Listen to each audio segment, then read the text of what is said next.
Class 10th chapter first science chemical reaction and equation.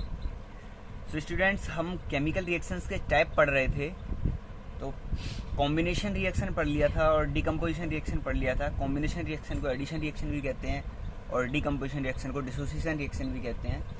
Addition reaction या combination reaction जिसमें दो या दो से ज़्यादा रिएक्टेंट एक नया प्रोडक्ट बनाएं जो उनसे मिलकर बना हो, और डिकम्पोजिशन रिएक्शन या डिसोसिएशन रिएक्शन जिसमें कोई रिएक्टेंट टूटकर डिवाइड होकर सिंपल सब्सटेंस या सिंपल प्रोडक्ट, सिंपल केमिकल्स बनाए, तो ये डिकम्पोजिशन रिएक्शन।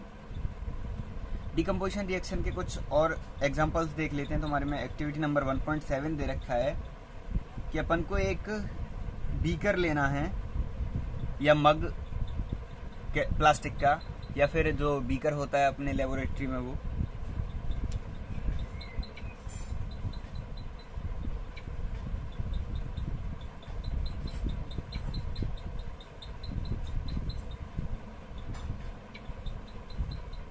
दो कार्बन रॉड लगा देनी है इसमें।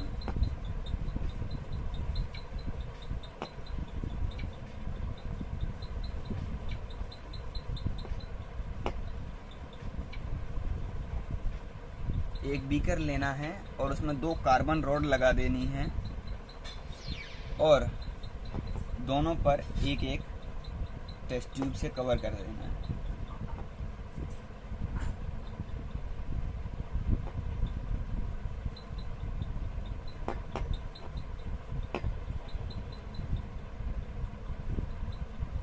अब ये दोनों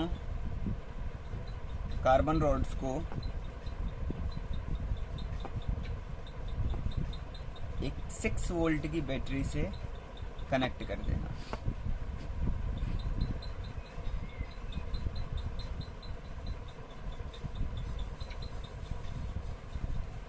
और यहाँ पर एक स्विच लगा देना है जिससे अपन इसको सर्किट को ऑन ऑफ कर सकें।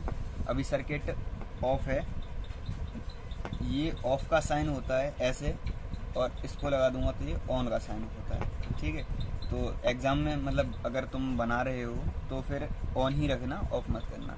अभी ऑफ मान लेते हैं लेकिन ऑन है ये। ठीक, अब ऑफ है। ये एनोड है पॉजिटिव वाला और ये कैथोड है CAT। इसमें अपन ने क्या भर दिया, पानी भर दिया, वाटर।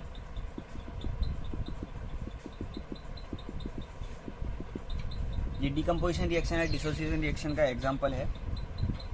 अब मैं क्या कर देता हूँ, इस सर्किट को कर देता हूँ ऑन। सर्किट ऑन करता हूँ तो धीरे धीरे वाटर, इस प्रोसेस को इलेक्ट्रोफोरेसिस बोलते हैं, जिसमें वाटर को ब्रेक डाउन किया जाता है हाइड्रोजन और ऑक्सीजन में। तो जैसे ही मैंने सर्किट ऑन किया, ये जो वाटर है ब्रेक डाउन होना स्टार्ट हो जाता है इलेक्ट्रोफोरेसिस प्रोसेस के थ्रू, और हाइड्रोजन और ऑक्सीजन में डिवाइड होना शुरू हो जाता है।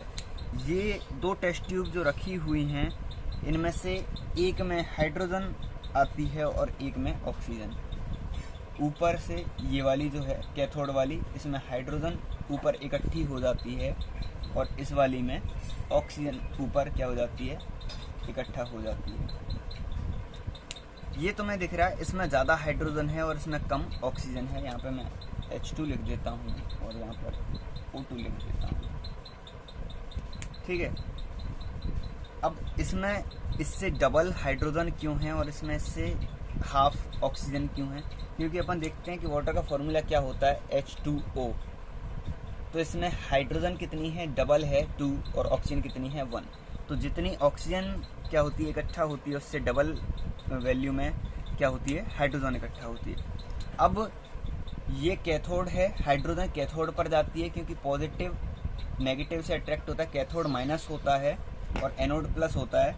तो जो हाइड्रोजन है H प्लस होती है और ऑक्सीजन O माइनस होती है, तो माइनस पॉजिटिव से अट्रैक्ट होता है, इसीलिए कहाँ पर अपन को मिलती है, एनोड पर, और हाइड्रोजन कहाँ पर मिलती है, कैथोड पर। तो ये वाटर का डिकम्पोजिशन रिएक्शन या डिसोसिएशन रिएक्शन हो गया कि वाटर को ब्रेक डाउन का, इस प्रोसेस का नाम है इलेक्ट्रोफोरेसिस।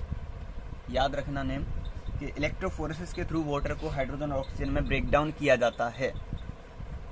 तो प्रैक्टिकल कैसे हो गया, सबसे पहले अपन ने एक बीकर लिया, बीकर में अपन ने 2 डॉट लगाए रबड़ के नीचे और 2 क्या लगा दी, कार्बन रॉड। अब दोनों को किससे, टेस्ट ट्यूब से ढक दिया और उसमें क्या लगा दिया अपन ने, वाटर, और वायर के थ्रू एक 6 वोल्ट की बैटरी से कनेक्ट कर दिया। तो जब अपन स्विच को ऑन करते हैं तो वाटर ब्रेकडाउन होना स्टार्ट हो जाता है हाइड्रोजन में और ऑक्सीजन में। तो हाइड्रोजन गैस कैथोड पर जाकर क्या हो जाती है, कैथोड वाली टेस्ट ट्यूब में इकट्ठा हो जाती है, और ऑक्सीजन गैस एनोड वाली टेस्ट ट्यूब में इकट्ठा हो जाती है।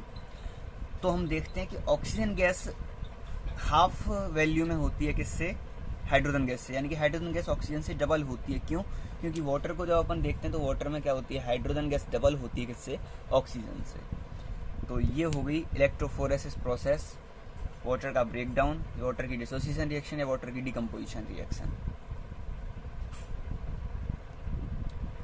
एक और एग्जांपल अपन देखते हैं, एक्टिविटी नंबर 1.8।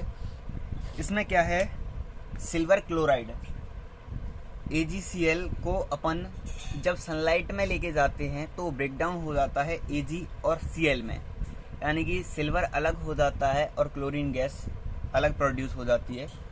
तो AgCl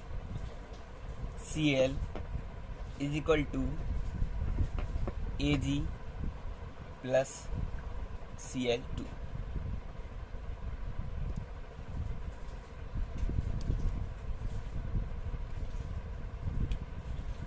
तो इसको क्या कर लेते हैं, पहले बैलेंस कर लेते हैं, 2AgCl 2Ag प्लस Cl2, ठीक है, बैलेंस हो गई, 2Ag 2Cl 2Ag Cl, ठीक है। तो जब अपन सिल्वर क्लोराइड को सनलाइट में लेके जाते हैं,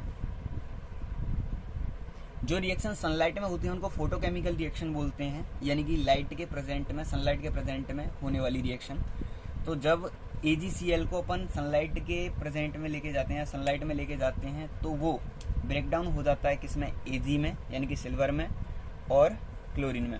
एक प्रैक्टिकल कैसे है ये, एक चाइना डिश लेनी है अपन को, चाइना डिश में अपन को सिल्वर क्लोराइड रख देना है, ठीक है, सिल्वर क्लोराइड रख देना है। और जब अपन इसको सनलाइट में रखते हैं तो ये क्या करता है, इसमें से क्लोरीन गैस निकल जाती है और जो सिल्वर होता है वो हमें यहाँ पर सिल्वर कलर में एक परत के तौर पर, एक लेयर के तौर पर क्या हो जाता है, एक नीचे तले में जमा हुआ मिल जाता है। तो ये क्या है, एक्टिविटी है, एग्जाम्पल समझ लो डिकम्पोजिशन रिएक्शन का। AgCl, ऐसे ही AgBr silver bromide, same reaction है सनलाइट में, 2Ag प्लस Br2। ये ब्रोमीन गैस है, ब्रोमीन गैस प्रोड्यूस हो जाती है, सिल्वर अपन को सेम इसी फॉर्म में मिल जाता है। ये जो रिएक्शन है फोटो केमिकल रिएक्शन कहलाती है। ये जो भी रिएक्शन सनलाइट के प्रेजेंट में होती है वो फोटोकेमिकल रिएक्शन होती हैं। पहले ब्लैक एंड व्हाइट फोटोग्राफी होती थी, आज से कुछ टाइम पहले, तो जो केमिकल्स यूज होते थे AgBr और AgCl, इनकी वजह से अपन को वो फोटो दिखाई देता था। उसको सनलाइट में रखते थे, उसके बाद में पहले मतलब फोटो क्लिक कर लिया, उसके बाद में ये केमिकल अप्लाई होता था उस पर, जिसके बाद में जो क्लोरीन या ब्रोमीन है वो हवा में क्या हो जाते थे, डिजोल्व हो जाते थे, और बचा Ag जो हमें फोटो को दिखाने के काम में आता था। तो आज के लिए इतना ही, जो कुछ भी समझ में नहीं आया आप मुझसे पूछ सकते हैं।